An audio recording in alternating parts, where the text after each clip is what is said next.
Hello guys, இன்றைக்கி December 15ஆம் தேதிக்கான current affairs தான் பார்க்க போகிறோம்.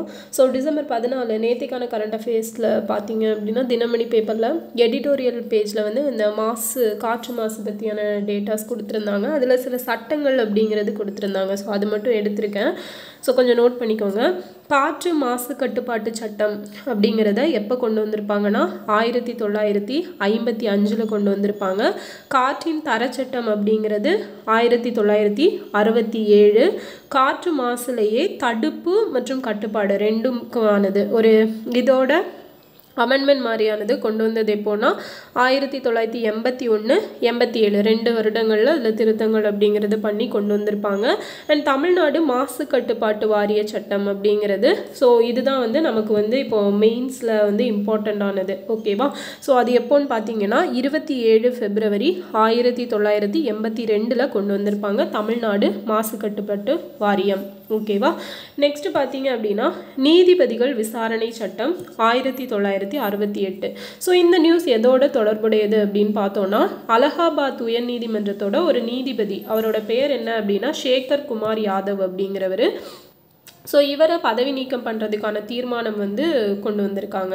ஸோ இது எதற்காக இவரை பதவி நீக்கம் பண்ணணும் அப்படின்னா விஸ்வ ஹிந்து பரிஷத் அமைப்பு இருக்குது இல்லையா, ஸோ அவங்களோட ஒரு மீட்டிங்கில் இவர் கலந்துக்கிட்டு சிறுபான்மையினரை பற்றி ஏதோ ஒரு விஷயத்தை வந்து பேசியிருக்காரு. ஸோ அது கொஞ்சம் கான்ட்ரோவர்சியாக ஆகி இந்த பதவி நீக்க தீர்மானம் அப்படிங்கிறத எடுத்திருக்காங்க. அண்டு இதை பற்றி இந்த பதவி நீக்க உயர்நீதிமன்றம் நீதிபதிகள் பதவி நீக்க தீர்மானம் பற்றி பேசுகிற ஆர்டிக்கல் எதுன்னு பார்த்தீங்கன்னா ஆர்டிக்கல் 218.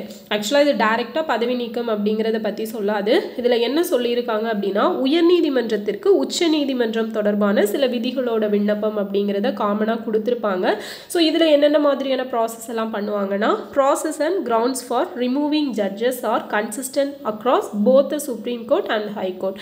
ஸோ உச்ச நீதிமன்றம் அண்ட் உயர்நீதிமன்றத்தோட நீதிபதிகள் வந்து பதவி நீக்கம் பண்ணுறதுக்கான ப்ராசஸ் எல்லாம் பண்ணுறது வந்து இந்த ஆர்டிக்கல் 218 பேஸ் பண்ணி தான் அப்படிங்கிறத சொல்லியிருப்பாங்க. ஸோ இதையும் நோட் பண்ணிக்கோங்க, ரொம்ப ரொம்ப முக்கியமானது.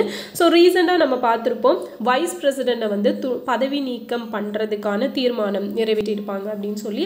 ஸோ அதை பற்றி சொல்கிற ஆர்டிக்கல் எது அப்படிங்கிறதையும் கமெண்டில் சொல்லுங்கள். வைஸ் பிரசிடெண்ட்டை பதவி நீக்கம் பண்ணுறதுக்கான தீர்மானம் அது பண்ணுற ஆர்டிக்கல் எது அப்படிங்கிறது. அடுத்தது இந்தியாவை விருப்பத்திற்குரிய நட்பு நாடு என்ற பட்டியலில் இருந்து நீக்கிய நாடு எது அப்படின்னு சொல்லி பார்த்தீங்கன்னா சுவிட்சர்லாந்து தான். ஸோ எதுக்காக அப்படின்னா ஆக்சுவலாக இது வந்து இன்னும் நடைமுறைக்கு வரலை. 2025 January 1 தான் நடைமுறைக்கு வரும்னு சொல்லியிருக்காங்க. ஸோ சுவிட்சர்லாந்தோட கம்பெனி தான் எதுன்னு பார்த்தீங்கன்னா நெஸ்லே. ஸோ இந்த குழந்தைங்களுக்கெல்லாம் ஷெர்லாக் கொடுப்பாங்க இல்லையா, ஸோ அதில் வந்து கொஞ்சம் ஃபேமஸ் பிராண்ட் வந்து இந்த நெஸ்லே தான். ஸோ அது வந்து சுவிட்சர்லாந்து பேஸ் கம்பெனி தான். ஸோ அதை பற்றின ஒரு கான்ட்ரோவர்சியலான கருத்தை வந்து நம்ம சுப்ரீம் கோர்ட் சொல்லியிருக்காங்க.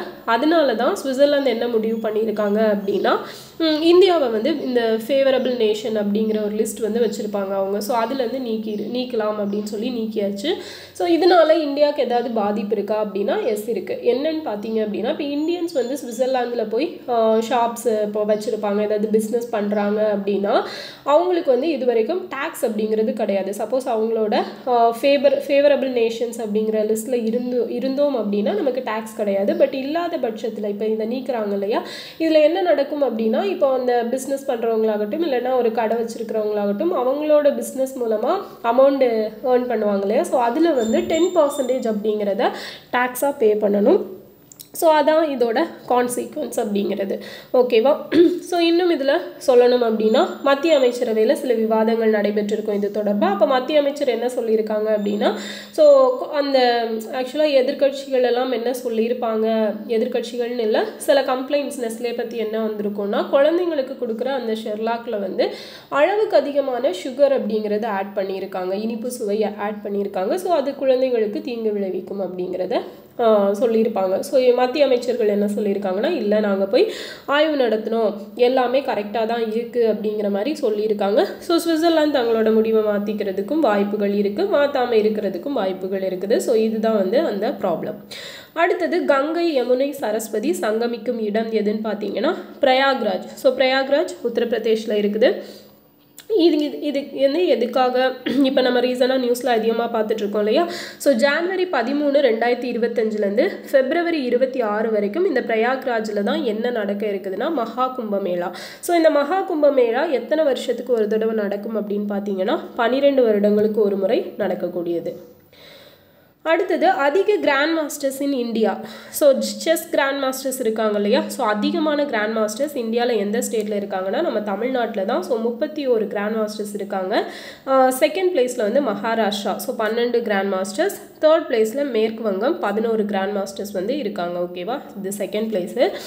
ஸோ இன்னொரு விஷயம் பார்த்தீங்க அப்படின்னா ரீசெண்டாக தான் உலக செஸ் சாம்பியன்ஷிப் வந்து எங்கே நடந்திருக்கும்? சிங்கப்பூரில் நடந்திருக்கும். அதில் பண்ணியிருக்கா நம்ம தமிழ்நாட்டை சேர்ந்த டி குகேஷ் அப்படிங்கிறவர் தான் வின் பண்ணியிருக்காரு இல்லையா? ஸோ அதுவும் ரொம்ப ஒரு பெருமைக்குரிய விஷயம். ஸோ இந்தியாவோட ஃபர்ஸ்ட் கிராண்ட் மாஸ்டர் யாருன்னு பார்த்தீங்கன்னா விஸ்வநாத் ஆனந்த். முதல் பெண் கிராண்ட் மாஸ்டர் ஆஃப் இந்தியா யாருன்னா எஸ் விஜயலட்சுமி. ஓகே, ஸோ இது ரெண்டையும் நோட் பண்ணிக்கோங்க. அடுத்தது இந்திரா காந்தி 6 சிக்ஷா திட்டம். ஸோ இந்த திட்டம் எங்கே கொண்டு வந்திருக்காங்கன்னா ஹிமாச்சல் பிரதேஷில். ஸோ ஹிமாச்சல் பிரதேஷில் காங்கிரஸோட ஆட்சி தான் நடக்குது. காங்கிரஸை சேர்ந்த சுக்விந்தர் சிங் அப்படிங்கிறவர் தான் சிஎம்மாக இருக்காரு. அதனால தான் இந்திரா காந்தி அவர்களோட பெயரில் கொண்டு வந்திருக்காங்க. ஸோ இந்த திட்டம் எதற்கானது அப்படின்னா 18 வயதுக்கு கீழே இருக்கிற குழந்தைங்களுக்கு மாதம் 1000 ரூபாய் வழங்குற திட்டம் தான் இது. ஸோ எதற்காக அப்படின்னா அவங்களோட உயர்கல்வியை ஊக்குவிக்கிறதற்கான ஒரு திட்டம் தான் இந்திரா காந்தி 6 சிக்ஷா திட்டம். அடுத்தது 22வது திவ்ய கலாமேளா. ஸோ இது எங்கே நடந்துச்சு அப்படின்னா நியூ டெல்லியில் நடந்துச்சு. டைம் மேகசினோட பர்சன் ஆஃப் த இயர் 2024 யாருக்கு கொடுத்துருக்காங்கன்னா டொனால்ட் ட்ரம்ப் அவருக்கு இந்த அவார்டு வந்து கொடுக்கப்பட்டிருக்கு. அடுத்தது Dark Eagle anti missile system. So இந்த ஆன்டி மிசைல் சிஸ்டம் யாருடையது அப்படின்னா அமெரிக்காவோடது டாக் ஈகிள். ஸோ ரீசெண்டாக வந்து சாட்டன் அப்படிங்கிறது பார்த்துருப்போம். சாட்டான் அப்படிங்கிற ஒரு மிசைல். ஸோ அந்த மிசைல் வந்து ரஷ்யாவோடது அப்படிங்கிறத பார்த்துருப்போம். ஓகேவா. அடுத்தது கார்பன் 14 வைர மின்கலம். ஓகேவா. ஸோ கார்பன் 14 டைமண்ட் பேட்டரி அப்படிங்கிறத யார் கண்டுபிடிச்சிருக்காங்க அப்படின்னா யூகே வந்து கண்டுபிடிச்சிருக்காங்க. ஓகேவா. அடுத்தது தேசிய எரிசக்தி பாதுகாப்பு தினம் டிசம்பர் 14ஆம் தேதி. ஸோ இந்த வருஷத்துக்கான தீம் என்னென்னா powering sustainability every what counts அப்படிங்கிற ஒரு தீமில் தான் இந்த வருஷத்துக்கான இது வந்து செலிப்ரேட் பண்ணுறோம். அடுத்தது ஃபோர்ப்ஸ் இதழின் உலகின் சக்தி வாய்ந்த பெண்கள் பட்டியல் 2024 இந்தியாவை சேர்ந்த 3 பெண்கள் இடம்பெற்றிருக்காங்க.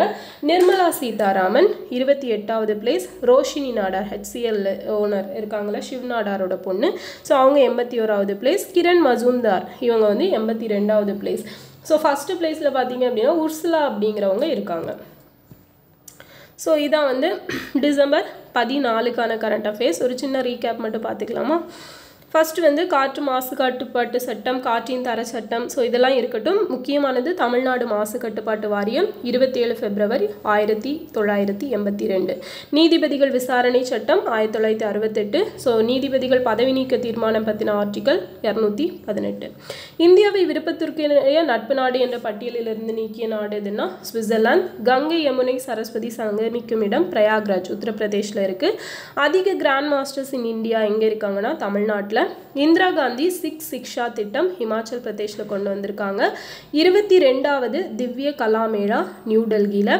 டைம் மேகசினோட person of the year 2024 Donald ட்ரம்ப்புக்கு கொடுக்கப்பட்டிருக்கு. Talk Eagle anti missile system அமெரிக்காவோடது. Carbon 14 வைர மின்கலம் யூகே கண்டுபிடிச்சிருக்காங்க. தேசிய எரிசக்தி பாதுகாப்பு தினம் டிசம்பர் 14. ஃபோர்ப்ஸ் இதழின் உலகின் சக்தி வாய்ந்த பெண்கள் பட்டியலில் நிர்மலா சீதாராமன் அண்ட் ரோஷினி நாடார், கிரண் மஜூம்தார் இந்தியாவை சேர்ந்த இவங்க 3 பேரும் இடம்பெற்றிருக்காங்க. ஸோ இன்னைக்கான கரண்ட் அஃபேர்ஸ் பார்த்தோம் அப்படின்னா ஜார்ஜியாவோட அதிபராக யார் நியமிக்கப்பட இருக்காங்கன்னா மைக்கேல் கவலஷ்விலி அப்படிங்கிறவர். ஸோ இவர் வந்து ஒரு ஃபார்மர் ஃபுட்பால் பிளேயர். ஓகேவா. ஸோ ஜஸ்ட் தெரிஞ்சுக்கோங்க. அடுத்தது க்ரீன் ஸ்டீல், அதாவது பசுமை எக்கு அப்படிங்கிறது.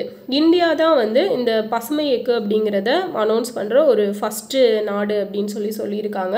ஸோ இது என்ன பண்ணுது அப்படின்னா இந்த ஸ்டீல் வந்து CO2 எமிஷன் இருக்குல்ல, கார்பன் டை ஆக்சைடை வெளியிடுறது. ஸோ அதை வந்து 2.2 tons per ton of finished steel. So ரொம்பவே கம்மியான அமௌண்ட்டில் தான் CO2 வெளியிடும் அப்படின்னு சொல்லியிருக்காங்க. அதான் வந்து க்ரீன் ஸ்டீல். அடுத்தது Desert Knight exercise. So Desert Knight அப்படிங்கிற எக்ஸசைஸ் வந்து எந்த கண்ட்ரீஸ்க்கு இடையில நடக்கும்னா இந்தியா, ஃப்ரான்ஸ், UAE. ஸோ இது வந்து ஏர்ஃபோர்ஸ், அந்த 3 கண்ட்ரியோட ஏர்ஃபோர்ஸ் சேர்ந்து நடத்துகிற ஒரு எக்ஸசைஸ் தான். வான்வெளி பயிற்சி. ஓகேவா? ஸோ இது வந்து எப்போ இந்த டெசர்ட் நைட் அப்படிங்கிறத எஸ்டாப்ளிஷ் பண்ணியிருப்பாங்கன்னா 2022 இந்தியா, ஃப்ரான்ஸ், UAE 3 கண்ட்ரியோட அந்த வெளியுறவுத்துறை அமைச்சர்கள் இருப்பாங்க இல்லையா, ஸோ அவங்க சேர்ந்து ஒரு முடிவு எடுத்து இது அப்போலேருந்து நடத்திட்டுருக்காங்க. அடுத்தது கும் சஹாயக். ஸோ இந்த கும் சஹாயக் அப்படிங்கிறது என்னென்னா ஒரு சேட்பாட். ஓகேவா? நமக்கு ஓப்பன் ஏஐயோட சேட்பாட்டான ChatGPT இருக்குல்ல, ஜஸ்ட் லைக் தட், அதே மாதிரியான ஒரு சேட்பாட் தான் இந்த கும் சஹாயக் அப்படிங்கிறது. இதை யார் லான்ச் பண்ணியிருக்காங்கன்னா பிரதமர் நரேந்திர மோடி. ஸோ பேர்லேயே இருக்குது கும்ப் அப்படிங்கிறது இல்லையா. பிரயாக்ராஜில் 2025 கும்பமேளா நடக்க இருக்குது இல்லையா, அங்கே வர்ற டிவோட்டீஸ்க்கு அந்த யார் அந்த பக்தர்கள் இருப்பாங்க இல்லையா, ஸோ அவங்களுக்கு இந்த கும்பமேளா நடக்கிற டைமில் ஸோ அசிஸ்ட் பண்ணுறதுக்காக, அவங்களுக்கு ஹெல்ப் பண்ணுறதுக்காக தான் இந்த சேட்பாட். ஸோ இது டெக்ஸ்ட் அண்ட் வாய்ஸ் இன்ட்ராக்ஷன் மூலமாக, டெக்ஸ்ட் மூலமாகவும் வாய்ஸ் மூலமாகவும் இதுக்கிட்டேருந்து நம்ம ஹெல்ப் கேட்டு வாங்கிக்கலாம். ஓகேவா? ஸோ இவ்வளோ தான். இன்றைக்கி கரண்ட் அஃபேர்ஸ் ரொம்பவே கம்மியாக தான் இருந்துச்சு. ஜார்ஜியா அதிபர் மைக்கேல் கவலஷ்விலி க்ரீன் ஸ்டீலை ஃபஸ்ட்டு அனௌன்ஸ் பண்ணியிருக்கிறது இந்தியா தான். டெசர்ட் நைட் எக்ஸசைஸ் அப்படிங்கிறது இந்தியா, ஃப்ரான்ஸ், UAEக்கு இடையில் நடக்கக்கூடிய ஏர் காம்பாட் எக்ஸசைஸ், வான்வெளி பயிற்சி. கும் சஹாயக் அப்படிங்கிறது இந்த மகா கும்பமேளாவை முன்னிட்டு வெளியிடப்பட்டிருக்க ஒரு சேட்பாட். ஓகேவா? ஸோ இதை தாண்டி பார்க்கணும் அப்படின்னா நாளைக்கு வந்து ஒரே நாடு ஒரே தேர்தல் அப்படிங்கிறத மசோதா நிறைவேற்றம் பண்ண போகிறதா சொல்லியிருக்காங்க. ஸோ அதில் வந்து ஆல்ரெடி அதை பற்றி டீட்டெயிலாக பார்த்துருப்போம். ஸோ ஒரே நாடு ஒரே தேர்தல் அதை பற்றி ஆராய்ச்சி பண்ண யார் தலைமையில் குழு அமைச்சிருப்பாங்க அப்படிங்கிறதையும் கமெண்டில் சொல்லுங்கள். ஸோ நெக்ஸ்ட்டு பார்த்திங்க அப்படின்னா நாளைக்கு அதை கொண்டு வரட்டும். ஓகே, மசோதா நிறைவேற்றம் பண்ணினதுக்கப்புறம் நம்ம அதை பற்றி இன்னும் டீட்டெயிலாக பார்க்கலாம். ஓகே, ஸோ இந்த வீடியோ யூஸ்ஃபுல்லாக இருந்திருக்கும்னு நினைக்கிறேன். நெக்ஸ்ட் வீடியோவில் பார்க்கலாம். தேங்க்யூ.